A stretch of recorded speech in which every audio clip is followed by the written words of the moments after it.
السلام علیکم، وخت مو بخیر. د کندوز رادیو خبري ټولګي ته ښه راغلاست. نن پنجشنبه د سور د میاشتې 18مه چې د 2020م کال د مې د 2 نیټې سره سمون خوري. په سر کې هم د مهمو خبرونو سره ټکی.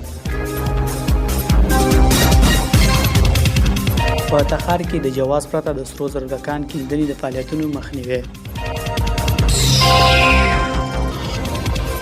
د بدخشان ولایت په یوې ترافیکي پیښه 15 تنه مړه او 4 نور ټپیان شوي.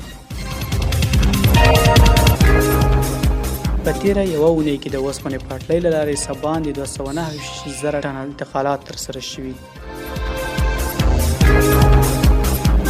او قزاقستان وایي افغانستان ته د غلو دانو صادرات 4 برابره زیات شوي.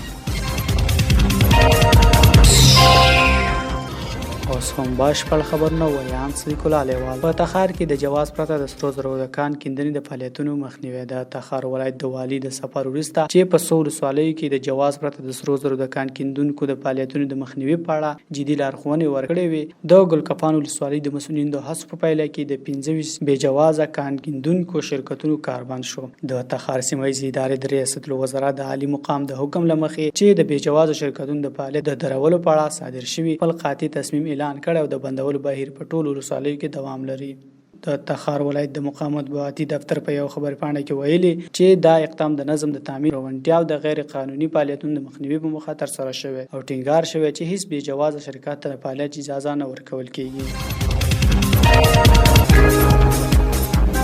د بدخشان ولایت په یوې ترافیکي پیښه کې 15 تنه مړه او 4 نور ټپیان شوي. د بدخشان ولایت ځایي چارواکي وایي چې دغه ولایت د مایمي ولسوالۍ په مربوطاتو کې د یوې ترافیکي پیښې له امله 15 تنه مړه او 4 نور ټپیان شوي دي. د بدخشان د امنیت قومندانۍ ویان احسان الله کامګار ویلي پیښه د سې شنبې ماسپښین هغه مهال منځته شوه چې یو لینډ کروزر موټر له سړک واوښت او سیند ته وغورځېد. په تیره یوه اونۍ کې د اوسپنې پټلۍ له لارې څه باندې 209,000 ټن انتقالات ترسره شوي. د ټولګټو چارو وزارت ویلي چې تیره یوه اونۍ حیرتان، حقیني او تورغونډۍ اوسپنې پټلۍ له لارې 209,540 میټریک ټنه توکي لیږدول شوي دي. په یادو توکي کې 240 ټنه توکي صادر شوي. دغه وزارت وایي دوی د هرې ورځې په تیرېدو د خپلو چارواکو د لا پراختیا او ښه والي لپاره هڅې کوي او موخه یې دا ده سوداګرو ته ټول اړین امکانات برابر کړي او معیاري چوکاټ وړاندې کړي.